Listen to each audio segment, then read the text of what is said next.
Hello friend, তো আশা করি তোমরা সকলে ভালো আছো। তো আমিও ভালো আছি।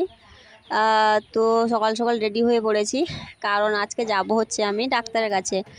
তো মানে মালদা থেকে আসার পরে আমার শরীরটা সত্যি খুবই খারাপ হয়ে আছে, কারণ এতটা জার্নি করে এসেছি। তো আগে মালদাতে আমি ডাক্তার দেখিয়েছি, কিন্তু এখন আমাকে আসতে বারণ করেছিল। আর যেহেতু আমি ওখানে একা থাকি, তো অসুবিধা খুবই হচ্ছিল, তো ভাবলাম বাড়ি চলে আসি। তো অনেক খোঁজাখুঁজির পর এখানে মেদিনীপুরে এক ডাক্তারের খোঁজ পেয়েছি, তো ওখানে আমরা যাচ্ছি। ডাক্তারকে আগে ফোন করে নিয়েছি, তো সঙ্গে যাচ্ছে হচ্ছে দিদি। আর সত্যি শরীরটা খুবই খারাপ। তো এখানে তুলসীতলাতে প্রণাম করে আমরা বেরিয়ে পড়েছি। তো গাড়ি 8টাতে আসবে বলেছিল, তো দেখো গাড়ি চলে এসছে। আর ওখানে আমাকে 10টার সময় পৌঁছাতে বলেছে। তোর ব্যাগ দেখি, ওটা হচ্ছে ওর ডাক্তারের পার্সোনাল চেম্বার, ওটা মেদিনীপুরে। তো প্রথম ওখানে যাচ্ছি, মানে তো একটু তাড়াতাড়ি বেরাতে হবে, তো তাড়াতাড়ি বেরিয়েছি। এখন হচ্ছে আমাদের রাস্তা দিয়ে এখন যাচ্ছি। না ওখানেই করাতে বলেছি, ওখানে থাকবি।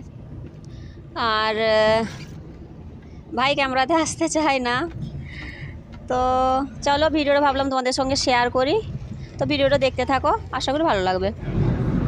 তো এখন আমাদের রাস্তা ছেড়ে এখন মেন রোডে উঠে গেছি। আর রাস্তাটা সত্যি খুবই সুন্দর, তো এই জন্য গাড়িটা স্পিডেই যাচ্ছে।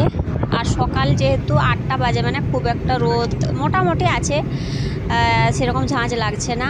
আর এখন মানে ঠান্ডা ঠান্ডাও লাগছে, গাড়ি যেহেতু জোরেই চলছে, তো ঠান্ডা হাওয়া দিচ্ছে। আর আমি সামনেই বসেছি, আর আমি তো গাড়ি বেশি জার্নি করতে পারি না।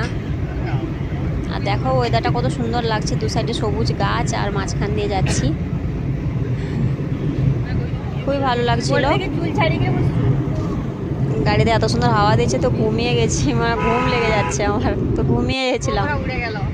তো দেখো হঠাৎ ঘুম ভেঙেছে, তো রাস্তায় দেখছি, দেখো বাইকে একটা ঠাকুমা যাচ্ছে, দেখেছো? বাইকটাতে পুরো মনে হচ্ছে উড়ে যাচ্ছে।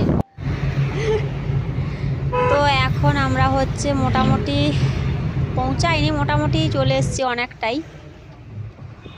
তো এখন আমরা ওই যে কাঁসাই নদীটা আছে, ওটার উপরে ব্রিজটা যে, ওটা বেরাচ্ছি এখন। দেখো কত সুন্দর লাগছে দেখতে।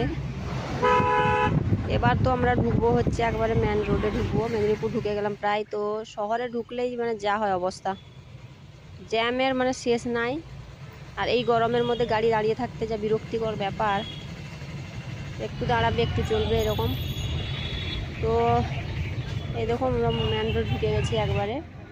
রাস্তার সাইডে সাইডে দোকানগুলো খুব সুন্দর লাগছিল, তাই নিলাম আমি। আর যেহেতু আমরা এটা প্রথমবার যাচ্ছি, তো ভুল করে অন্যদিকে চলে যাচ্ছিলাম। আবার ওখানে ফোন করে তারপরে রাস্তা ঠিক করে আমরা এখন ডাক্তারের কাছে মানে পৌঁছে গেলাম। তো এখন আমরা এই দেখো পৌঁছে গেছি। তো গাড়ি দাঁড় করিয়ে দিয়েছি, এই যে দেখো ডক্টর সুশোভন ঘোষকে আমি দেখাচ্ছি। তো এটা আমি প্রথমবার দেখাচ্ছি, তো ভয়ও লাগছে। উফ, তো অবশেষে ডাক্তার দেখিয়ে আমি বেরিয়ে পড়েছি। তো দিদি আর ভাই আমার ভেতরের আমার কাছেই ছিল। তো এখন মনটা খুবই খুশি, কারণ ডাক্তারবাবু বলে দিয়েছে সব ঠিকঠাক আছে, টেনশন করার কিচ্ছু নেই। আর দিদির কাছে হচ্ছে সব কাগজপত্র আছে, ও দেখাচ্ছে। মানে আমি খুব টেনশানে ছিলাম। আর এই প্রথমবার আমি আমার বেবির হার্টবিট শুনলাম আর দেখলামও, তো মনটা তখন থেকে আরও খুশি হয়ে আছে।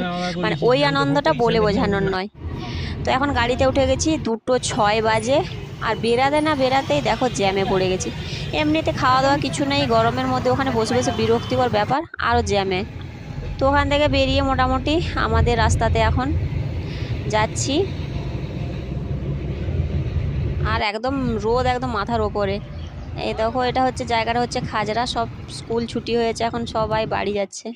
তো অবশেষে আমিও বাড়িতে পৌঁছে গেলাম। দেখো বাড়ি পৌঁছে, মানে এতক্ষণ বাইরে থাকার কারণে শরীরটা আর চলছে না। তো এখন হচ্ছে একটু বিশ্রাম করব, খাওয়া দাওয়া করবো, চান টান করবো, ফ্রেশ হবো। তো সবাইকে এতক্ষণ থাকার জন্য আমার সাথে, সবাইকে অনেক অনেক অনেক অনেক ভালোবাসা আর থ্যাংক ইউ। তো দেখা হবে পরবর্তী ভিডিওতে, টাটা।